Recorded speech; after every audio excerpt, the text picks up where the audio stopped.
Hello friends, আজ আমি তোমাদের সাথে নিজের লাইফের একটা ভীষণ ব্যক্তিগত এবং অনেক সুন্দর একটা এক্সপিরিয়েন্স শেয়ার করতে চলেছি। প্রায় 4টি সুন্দর বছর অতিক্রম করে আমি আমার দেশে ফিরে যাচ্ছি।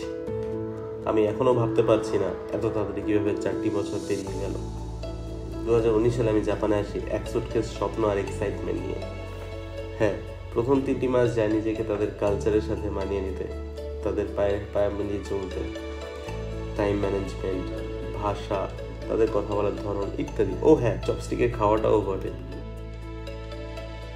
জাপানে sakura, Shibuya crossing, new year celebration, চপস্টিকের খাওয়া দাওয়া এসব তো আছেই, কিন্তু অ্যাজ আ স্টুডেন্ট সেখানে আছে নির্ঘুম রাত, অক্লান্তকর পরিশ্রম, টাইম ম্যানেজমেন্ট। তোমাকে তোমার স্কুলে যেতে হবে, তোমাকে তোমার কাজে যেতে হবে, ঘরের পুরো A to Z তোমাকে নিজের দায়িত্ব নিজে নিতে হবে।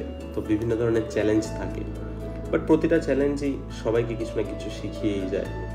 এইসব নিয়ে অনেকের মতন আমারও জাপান দ্বিতীয় দেশ হয়ে উঠেছিল। এখন যখন আমি ব্যাকপ্যাক করছি আমি খুবই ইমোশনাল। হ্যাঁ, অবশ্যই পাশাপাশি আছে দেশে যাওয়ার আনন্দ, বাড়িতে যাওয়ার খুশি, মা বাবার কাছে যত্ন পাওয়ার সৌভাগ্য। তাদেরকে আমার জাপান থাকাকালীন এক্সপিরিয়েন্স শেয়ার করার অপেক্ষা। এই 4 বছর সাধনার ফল হিসেবে আমি পেয়েছি আমার দেশে ফিরে যাওয়ার সুযোগ অ্যাজ আ জাপানিজ ট্রান্সলেটর। আমি সত্যি অনেক খুশি, আমি অনেক ব্লেসড যে আমি আমার প্যাশনকে আমার প্রফেশনে বদলাতে পেরেছি। ধন্যবাদ জাপান, অনেক অনেক ধন্যবাদ। আবার দেখা হবে। জাপান, সায়োনারা।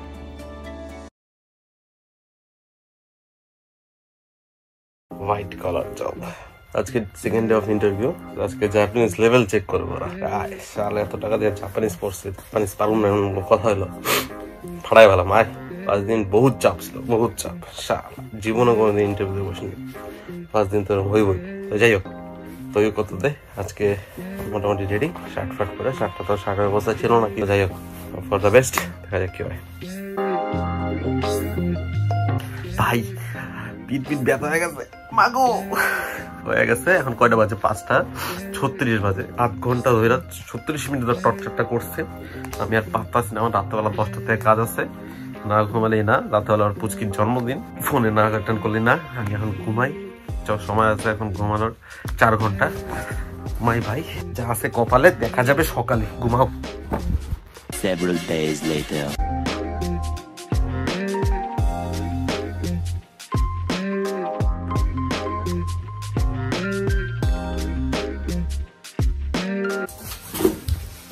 এখন জাস্ট এসলাম কাজের থেকে। রানা কালকে বাড়িতে এসছে, তো রানাকে এখনো জানানো হয়নি। তো দেখা যাক, আমি যতক্ষণ পারবো রানাকে না জানিয়ে থাকবো। তো দেখা যাক রানা কখন জানে। আজকে অ্যাকচুয়ালি দেখা করবো আছে দুজনের সাথে, তো দেখা করবো বলেছে। আই হোপ তখনই জানবে, কজ আমি তো আর বলছি না। আমি এক্সপ্রেশনটা দেখার জন্য তো দেখিও লোকের থেকে জেনে তারপরে কেমন রিপারকেশন দেয়। তো দেখা যাক, কত বেস্ট। কাজের থেকে এলাম মাত্র। এখন হচ্ছে রানা আসার জন্য ওইটা আছে। রানা অ্যাকচুয়ালি আমি একটু দোকানে পাঠাইছি, আসুক। আমি নিজেই চুপচাপ রয়েছি। আমি রানাকে এমনি আওয়াজ দিয়েছিলাম, যেটা সবাইকে একটু আওয়াজ দিয়েছিলাম হালকা, যে আমি ডিসেম্বরে বাড়ি যেতে পারি। ও তো জানে যে আমি ঘুরতে যাবো, বাট পুরো পারমানেন্টলি আছে সেটা তো জানে না। সেটা যখন ওদের মুখে শুনে সেজন্য আমি বেশি এক্সাইটেড, আর কিছুই না। ও এমনি নর্মালি জানে যে আমি নর্মালি একটা আওয়াজ দিয়ে গেছিলাম যে যাবো আর কি। তো দেখা যাক, দেখছি। তো এখানে মটনটা নিয়ে বসছি। রানা যে রুটিটা আনলাম এরকম বসছি, ঠিক আছে।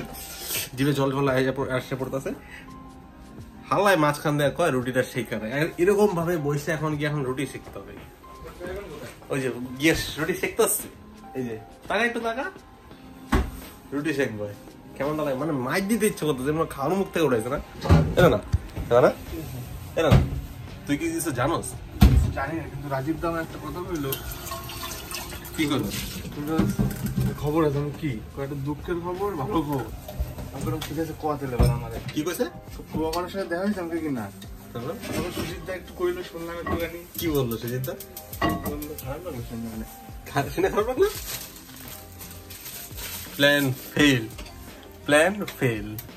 কি কইছে সুজিত দা? কবিতা এমন করে রয়েছিস কেন? এনে হচ্ছে কি ওই ব্ল্যাক এন্ড হোয়াইট দেয়া স্যাড মিউজিক চালাও।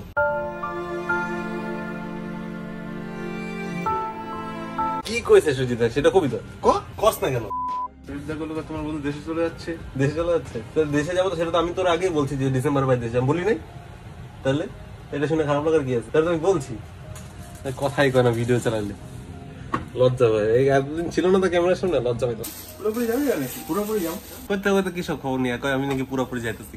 আমি এখন ফাইনালি বলতেছি আর ও আমার ভিডিও করতেছে, আমি ওর ভিডিও করতেছি।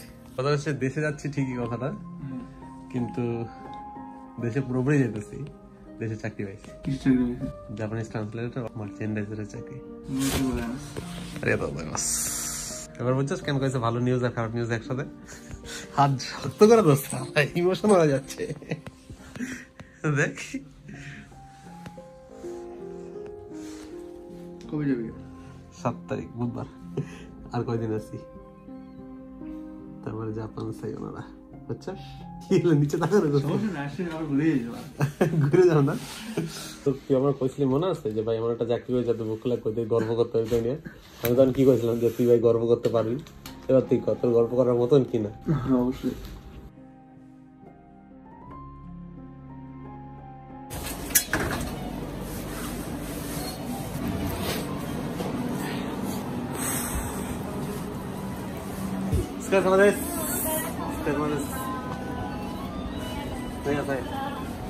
লাস্ট আইসাতে ছিল 7-Eleven। আজকে থেকে টাটা বাই বাই। আজকে লাস্ট ডে ছিল 7-Eleven ইউনিফর্ম পরার। একটু মন খারাপ লাগছে, কারণ 7-Eleven-এর সাথে আমার একটা আলাদাই ইমোশন জড়িয়ে। শুরু থেকে একদম জাপানে এসে থেকে ফার্স্ট মানে অনেকটাই খারাপ লাগছে। এর আগেও আমি 7-Eleven-এর কাজ ছেড়ে আসতে হয়েছে কবে থেকে এখানে, বাট তখন তো জাপানে ছিলাম না। এখন কন্ডিশনটা আলাদা, ব্যাপারটা আলাদা, টোটালি সিচুয়েশনটা এখন আলাদা। তো অনেকটাই খারাপ লাগছে। I will miss 7-Eleven। মন থেকে কাজ করতাম, সুন্দর লাগতো, আলাদা একটা। আমি মন ভারী হচ্ছে, মন গেটিং ইমোশনাল। সেটাতে আর অ্যাজ আ এমপ্লয় ঢোকা হবে না, কাস্টমার হিসেবে আসবো। যে কদিন আছে একবার ঘুরে যাবো। কালকে যেমন বন্ধু বান্ধবরা কাজ করবে, সে ঘুরে যাবো, দেখা করে যাবো এই কয়দিনের মধ্যে। এই রাস্তাটা হচ্ছে জাপানের কাওয়াগুচির বুকে আমার সব থেকে সুন্দর লাগে। রাস্তাটা সবসময় ডেকোরেট থাকে কোনো না কোনো ভাবে। দেখতে পাচ্ছ পাশে, ইচ্ছা করতেছে না ভিডিও করতে, রাখলাম। এখন জাস্ট লসানের থেকে কাজের থেকে বেরোলাম। তাহলে আজকে দিয়ে এই লসান ছিল পিছনে, জাপানের কাজ করা মোটামুটি শেষ। এতে গন্ধ পুষ্পে গার্ড দিয়ে দিচ্ছে বলার সাথে। পরীক্ষা আছে আজকে, N1 দিতে চাম, পারম তো না জানি। যাই হোক N1 পরীক্ষা দিতে যেতে হবে আর কি। তারপরে এসে একটু রেস্ট নিয়ে গোছাগুছি, আবার কেনাকাটি কিছু বাকি আছে সেটাও। তারপরে আর তো 3 দিন, তারপরে বাড়ি যাবো। যদি ইউটিউবে বা ফেসবুকে দেখি, আমি ব্লগ করি না তেমন। কি করো? আমি দেশের ব্লগ ছেড়ে ব্লগ পাচ্ছি না, আবার দেশে গিয়ে ব্লগ করবো। যত ইচ্ছা কর, আমি না করবো না। ইউটিউব ফেসবুক যে ইচ্ছা দেখি, তাহলে আমার একটাও মানতে পারতো না।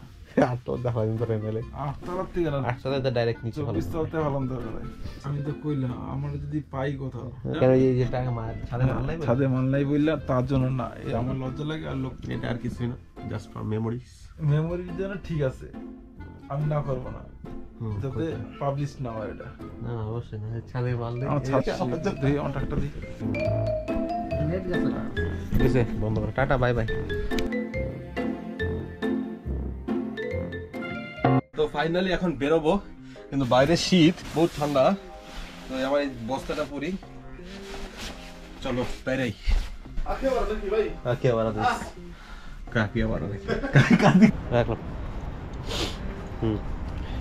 হেডফোন চাই, হেডফোন গেছে খারাপ হয়। যেটা 3rd জেনারেশন ছিল হেডফোন, সেটা যে কোটটা আর কি, চার্জিং কেস যেটা ভদ্র ভাষায় বললে, সেই কোটটা আমি হারায় ফেলাইছি।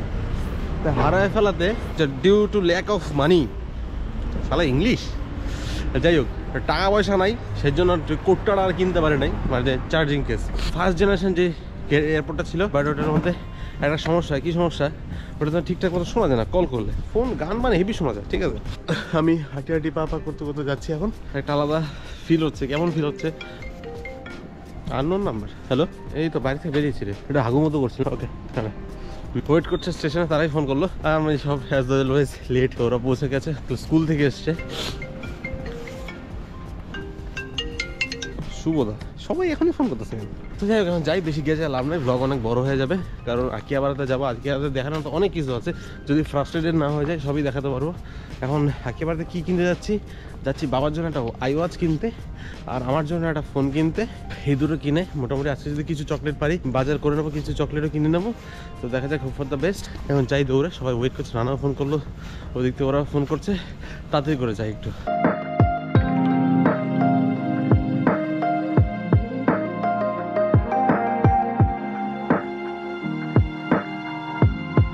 ফাইনালি রানা ভাইয়ের দেখা, ভাই এখন সাইকেল লাগছে ওইখানে, আর জানা আমি পিছনে আছে।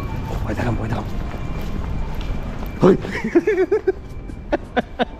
আচ্ছা, দুই ভাই এক লগে বাড়ি জায়গা হাইটে লম্বা, আমার হাত এমন করে দিত আর কাঁধে হাত দিলে। এখন যাদের সাথে দেখা হচ্ছে, তোমাদের একটা ছেলে আছে রাজুদা, আমার ব্লগ নাকি সে ইন্ডিয়া থেকে দেখে, ঠিক আছে? এটা জাস্ট শুনলাম, আলাদা একটা ফিল হলো। রাজুর সাথে দেখা হচ্ছিস তো, হয়তো ব্লগ, তোমার ব্লগ আমি ইন্ডিয়া থেকে দেখি, যা সালা সেলিব্রিটি তো তোমার ভাই। তুই সাইদে রাজুদার একটা কথা, রাজুদা বলো, তুমি নাকি আমার ব্লগ দেশে থাকতে দেখেছো, এখন তুমি আমার ব্লগে নিজেকে দেখবে, কেমন লাগছে? ভালো লাগছে।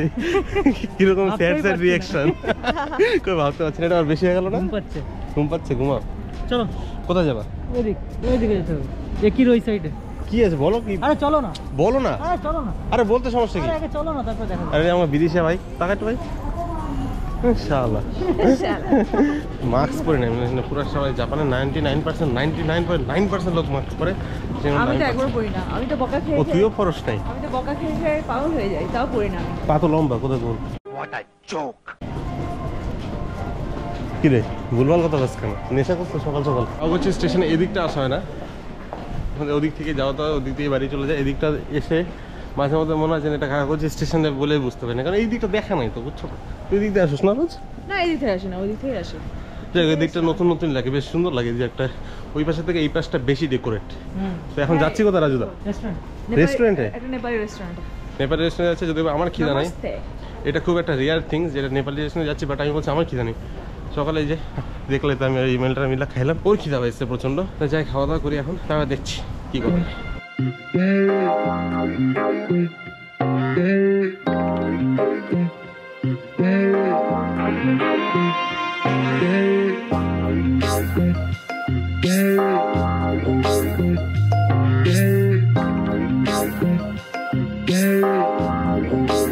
মাস্ক ছাড়া ঢুকতে দেবে তো? ভয় লাগে করোনার পর থেকে, মাস্ক ছাড়া নো মাস্ক নো এন্ট্রি আবার লেখা রাখে তো। মাগু কোন উঁচুতে? রাজুদা এবার মুখটা দেখাও। এটা রাজুদা, বিদিশা কই? আমি কে? আমি বিদিশা। আমি বল, যে বলছে সে একটা বড়, লিটারালি ওর নাম্বার আমার ফোনে সেভ করা হয় কি না। আর তোরটা কি? তোরটা পোজ বলে এক্সট্রা। শিয়ালদা স্টেশনের সামনে সবাই দেখেছো যে হেডফোন নিয়ে বসে, ফোন নিয়ে বসে, বা ব্লা ব্লা যে নিয়ে বসে। তো আজকে আমি আসি বড় লোকদের মাঝখানে, আমি কি নিয়ে বসছি দেখাই। 8, 10 এসি 13 pro 14 max pro, 14 max pro মালিক, 13 প্রো এর মালিক, এটা হচ্ছে এসির মালিক। সব থেকে লোয়েস্ট যেটা আছে সেটা আমারই ভাই। আমি যে বড় লোক, আমার তো টাকা, আমার টাকা। তারপরে বললাম এটা দিয়ে মোটামুটি R15 3-4টা চলেই আসবে। হাগুড়ে, হাগুড়ে কাকে বলে? কেমন ভাবে খাচ্ছে ছেলের মতো। এই জল দেশ নয়, এখন মিস করতেছি পাকুড়ে। হ্যাঁ বাবু,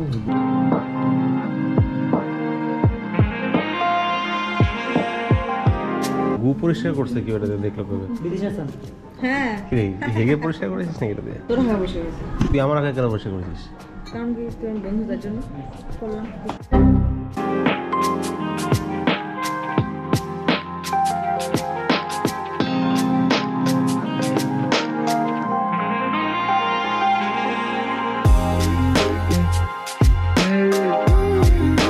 খাওয়ার পরে সুন্দর আইসক্রিম দিয়েছে, কিন্তু রানা যে হালাই যে এত খাওয়া দাওয়া। ওই কই যাস? ওই যে একজন আইসক্রিম খাইতেছে, কই যাবে না? আইসক্রিমে ঝাল লাগে তো? কোনো ঝালই নেই, এটা হচ্ছে কি নাক টানছি সর্দিতে। Admit card.